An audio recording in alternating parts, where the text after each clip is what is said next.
Xin chào các bạn. Thì các bạn đã xem trong cái video trước thì mình cũng đã cho các bạn thấy được rằng là tụ điện có tác dụng là làm giảm cái dòng điện, đúng không ạ? Đây các bạn thấy là cái motor này khi mà chạy thì ăn dòng là 0,7A, và mình cắm cái tụ điện này vào thì các bạn thấy là nó xuống còn 0,51A. Thì các bạn thấy rõ ràng là tụ điện nó có tác dụng là làm giảm dòng điện. Tuy nhiên khi mà chúng ta chạy không tải, đây mình cắm nó vào, đúng không ạ, và mình rút cái motor này ra thì các bạn thấy rằng là tụ điện nó vẫn ăn một cái dòng nhất định. Đây cụ thể là 0,39A, 0,39A. Đây là trong trường hợp mà nó chạy không tải.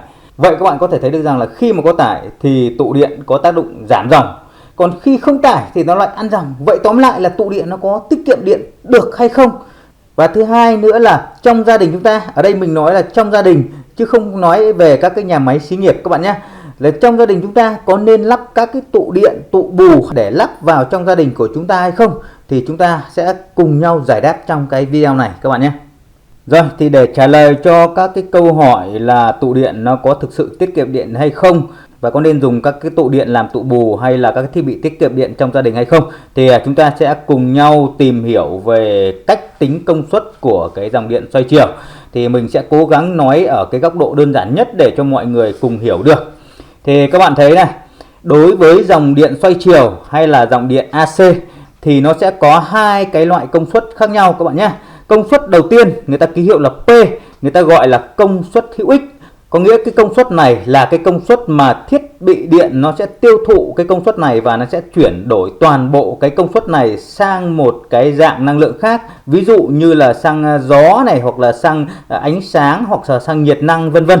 Thì đây người ta gọi là công suất hữu ích. Đó. Một cái công suất thứ hai nó gọi là cái công suất phản kháng, người ta ký hiệu là Q. Và cái công suất phản kháng này nó gọi là cái công suất vô ích, và cái công suất này là mình mong muốn là phải giảm được cái công suất này đi, bởi vì nó chả có cái tác dụng gì cả. Công suất này nó cứ luẩn quẩn ở trong cái đường dây thì người ta gọi là cái công suất vô ích, nó không có cái tác dụng gì cả. Và cái công suất tổng đó, mà nguồn phát cần cấp điện cho cái hệ thống điện gia đình thì nó sẽ bằng tổng của hai cái công suất có ích và công suất vô ích này. Và cái công thức của nó thì nó như thế này: S bằng U, như U là điện áp, đó, điện áp cấp từ cái nguồn cấp ra, đó, và cái dòng I là dòng điện mà từ cái nguồn phát ra. Hoặc là nó có thể tính bằng cái công thức là căn bậc 2 của P bình cộng Q bình phương. Đấy, thì các bạn cứ nhớ cái công thức này. Các bạn nào muốn tìm hiểu sâu thì các bạn có thể lên Google nhé. Thì cái công suất tổng này người ta gọi là cái công suất biểu kiến này. Và đây chính là cái công suất mà máy phát điện hoặc là các cái trạm phát điện nó cần phát ra để cung cấp cho tải. Thì các bạn hình dung như thế này, cái nguồn phát này chính là cái máy phát điện, và nó sẽ phát ra điện để nó cung cấp cho cái tải của chúng ta, và nó sẽ đi trên một cái đường dây điện, đúng không ạ? Thì cái tải của chúng ta cần là công suất thực các bạn nhé, là P. Và cái công suất phản kháng thì do tải cảm hoặc là tải điện dung nó sinh ra và nó truyền ngược lại cái nguồn phát, và nó cứ luẩn quẩn ở quanh cái đường dây điện này. Đấy, thì cái công suất phản kháng mình ký hiệu là Q thì nó nằm trên cái đường dây điện này, và cái Q này nó là cái công suất vô ích. Đấy, nó làm cho cái dây điện nóng lên, rồi nó cản trở các cái công suất hữu ích từ cái nguồn phát nó truyền đến. Vậy để tăng cái công suất hữu ích này, tức là tăng cái công suất P và giảm cái công suất Q đi, thì có nghĩa là nguồn phát nó phát ra công suất bao nhiêu thì nó được truyền gần như là nguyên vẹn tới tải bấy nhiêu. Đấy, thì cái mục đích của mình là phải giảm cái Q này đi. Thì vậy cái tăng cái P và giảm cái Q thì chỉ còn cách đó là làm sao? Đó là tăng cái cốt phi này lên, cốt phi. Đấy, các bạn phải tăng nó lên, cốt phi phải tăng nó lên. Thì đồng nghĩa với cái việc là cái sin phi này sẽ giảm, bởi vì sin và cốt nó đối ngược với nhau. Sin phi sẽ giảm, đúng không ạ? Cốt phi mà tăng thì sin phi giảm, và cốt phi nó dao động từ 0 tới 1 thì đồng nghĩa với việc là sin phi nó dao động từ 1 tới 0. Như vậy làm sao mình tăng cái cốt phi này nó tiệm cận tới 1. Đấy, ví dụ 0,9 hoặc là 0,8 trở lên, 0,8 đến 1 thì đồng nghĩa với cái sin phi nó sẽ gần như là tiệm cận tới 0. Thì khi mà nó gần tới tiệm cận tới 0 thì các bạn thấy là cái này bằng 0 chẳng hạn, thì cái công suất vô ích nó sẽ bằng 0, đúng không ạ? Vậy tăng cái cốt phi này lên bằng cách nào? Cái cốt phi này nó là cái hệ số công suất các bạn nhé. Và để tăng cái cốt phi này thì có thể có nhiều biện pháp. Có thể là dùng các cái biến áp để nó hấp thụ cái công suất vô ích này đi. Và cái thông dụng nhất đó là người ta dùng tụ điện. Đấy, tụ điện người ta đấu song song, đấy, song song với cái đường dây truyền tải như này. Tụ điện người ta đấu song song.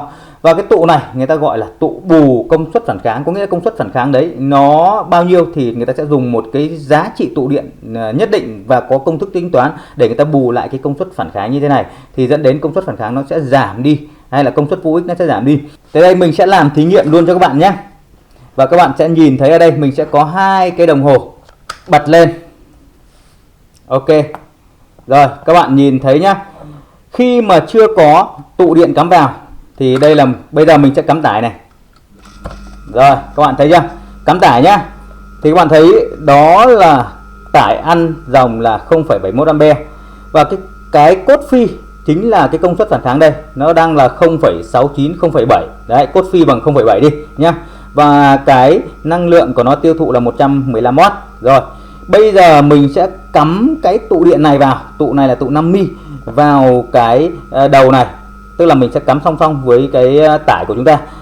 Xem là thứ nhất là cái hệ số công suất này nó có tăng lên không. Bởi vì sao? Các bạn thấy là mục đích của mình là mình phải tăng cái hệ số công suất này lên, đúng không ạ? Tức là tăng cái cốt phi này lên để tăng cái công suất có hữu ích lên và giảm cái công suất vô ích đi. Thì bây giờ mình sẽ phải tăng lên bằng cách là cắm tụ vào xem nó có tăng không. Nếu mà nó tăng thì chứng tỏ là tụ có khả năng tiết kiệm, đúng không ạ? Đây mình cắm vào. Ok, các bạn nhìn thấy không? Khi mà cắm vào thì các bạn thấy là cái hệ số công suất cốt phi nó đang từ 0,7 nó lên tới 0,96 luôn. Và dòng của nó các bạn nhìn thấy chưa? Đấy, nó sẽ giảm đi còn 0,52A, 0,51A này. Đó. Thì như vậy các bạn thấy được rằng là khi mà chúng ta cắm tụ vào, đấy, thì lập tức là cốt phi nó tăng lên. Điện áp thì là không đổi rồi. Đấy. Dòng điện thì lại được giảm đi. Dòng điện thì lại được giảm đi. Thì như vậy là công suất này nó cũng sẽ không đổi. Đấy, các bạn nhìn thấy chưa? Công suất nó sẽ không đổi. Lúc nãy là công suất là 115W thì bây giờ mình cắm tụ điện vào thì nó vẫn là 115W. Bởi vì sao? Cốt phi tăng lên nhưng dòng lại giảm đi thì công suất nó sẽ giữ nguyên. Rồi. Nhưng khi mà cốt phi tăng lên thì đồng nghĩa với việc là sin phi sẽ giảm đi. Đấy, các bạn thấy gì? Sin phi sẽ giảm đi. Sin phi giảm đi thì nó sẽ làm cho cả cái hệ thống này, cái Q này sẽ giảm. Bởi vì sin phi giảm, dòng điện giảm, U lại giữ nguyên thì dẫn đến là Q sẽ giảm. Đấy, thì đây là cái cách để người ta giảm cái công suất vô ích đi bằng cách là dùng tụ điện. Rõ ràng các bạn thấy được rằng là tụ điện có khả năng tiết kiệm, nhưng các bạn hiểu rằng là tiết kiệm ở đây là cái gì? Tiết kiệm ở đây là giảm cái phần công suất vô ích đi, chứ không phải là tiết kiệm là giảm cái phần công suất hữu ích đi. Các bạn nhớ nhá, không phải là giảm cái phần công suất hữu ích đi, mà mình mục đích là giảm cái phần công suất vô ích đi để cho cái nguồn phát ra, nó phát ra bao nhiêu điện thì nó truyền đủ bằng đấy điện tới cái tải của chúng ta. Đấy là các bạn lưu ý một cái vấn đề như vậy. Thì như vậy là mình đã giải thích rõ ràng cho các bạn là tụ điện có khả năng tiết kiệm điện, đúng không ạ? Rồi, tiếp theo chúng ta sẽ đi tới vấn đề thứ hai, đó là có nên dùng tụ điện hoặc là các thiết bị tiết kiệm điện trong gia đình của chúng ta hay không. Thì đầu tiên mình muốn chia sẻ với các bạn về cái công tơ điện lực mà lắp ở trong gia đình. Thì đây là một cái dạng công tơ điện lực. Thì các bạn có thể thấy mình có thể là theo dõi các cái chỉ số điện áp này, dòng điện này, công suất tiêu thụ này, đấy, và tần số này, và đây là các cái số điện này, đấy, 1,4 kWh là số điện. Cái công tơ này nó cũng vậy thôi, có điện áp này, dòng điện này, đây thêm hệ số công suất này, đây là công suất tiêu thụ này và số điện. Thì hai cái công tơ này nó ở cái mức độ chúng ta tham khảo, nó không phải là chính xác lắm nhưng ở cái mức độ tham khảo. Và công tơ điện lực ở ngoài cột điện nhà chúng ta tương tự như cái công tơ này thôi. Và công tơ điện lực nó chỉ đo cái công suất là công suất tiêu thụ hay là công suất hữu ích P này thôi các bạn nhá. Đây này, công suất P này thôi, chứ nó không đo công suất phản kháng hay là công suất vô ích. Mình sẽ làm cho các bạn xem này. Mình sẽ cắm cái tải vào. Thì các bạn nhìn thấy nhá. Đây tải của chúng ta cắm vào, không cắm tụ điện thì nó ăn dòng là 115W đối với công tơ này. Đây công tơ này xem nó ăn dòng bao nhiêu. Các bạn nhìn thấy ăn công tơ này thì nó đang chỉ là ăn dòng 112W, 112W nó sẽ hơi lệch một tí, cái đấy mình không cần quan tâm. Rồi. Thế bây giờ mình sẽ cắm cái tụ bù này của chúng ta vào và các bạn để ý cái dòng thông số công suất này các bạn nhé. Đấy, công suất này xem là nó tiêu thụ như thế nào. Đây, đối với công tơ này mình cũng phải để ý cái dòng công suất này. Và cái công suất này chính là cái mà điện lực sẽ tính tiền cho chúng ta theo cái công suất này các bạn nhé. Bây giờ mình sẽ cắm tụ bù vào này. Ok, đã cắm tụ bù thì các bạn thấy là hệ số công suất tăng này, dòng điện giảm này, nhưng công suất tiêu thụ của tải vẫn là khoảng 115 116W. Đây, công tơ này cũng thế thôi. Đây, 112 114W, nó cũng chỉ là quanh cái công suất đấy thôi.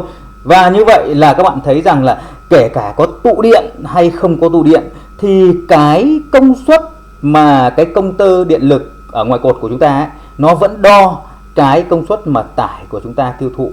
Rõ ràng như vậy thì các bạn thấy là các bạn cắm tụ điện hay không cắm tụ điện thì nó cũng chả có cái tác dụng gì. Mình vẫn phải trả cái tiền điện mà cái tải của chúng ta tiêu thụ như vậy, vẫn là 115W đúng không ạ? Chứ nó không hề giảm đi mà nó cũng không hề tăng lên. Và tiền điện hàng tháng của chúng ta vẫn trả cho cái công suất tiêu thụ như này. Bây giờ mình sẽ cắm thêm một cái tụ dung lượng lớn hơn 40 microfarad và mình sẽ cắm vào đây với cái chế độ không tải thì các bạn xem.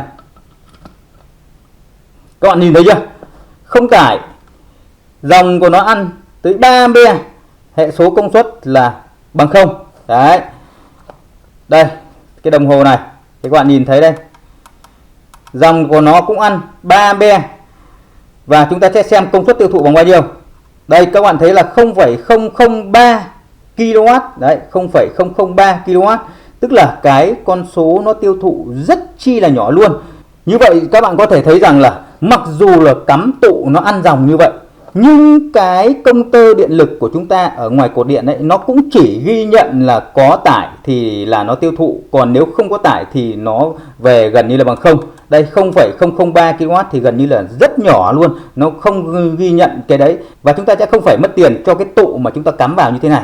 Thì qua cái thí nghiệm vừa rồi thì các bạn thấy rằng là chúng ta không cần thiết phải lắp thêm tụ bù hay là mua thêm các cái thiết bị tiết kiệm điện để gắn thêm vào trong cái điện gia đình của chúng ta làm gì cả. Bởi vì sao? Bởi vì nó có tiết kiệm điện hay nó không tiết kiệm điện thì cái công suất mà tải của chúng ta tiêu thụ bao nhiêu thì nó vẫn vậy thôi, nó không tăng cũng không giảm và chúng ta vẫn phải trả cái tiền điện đấy.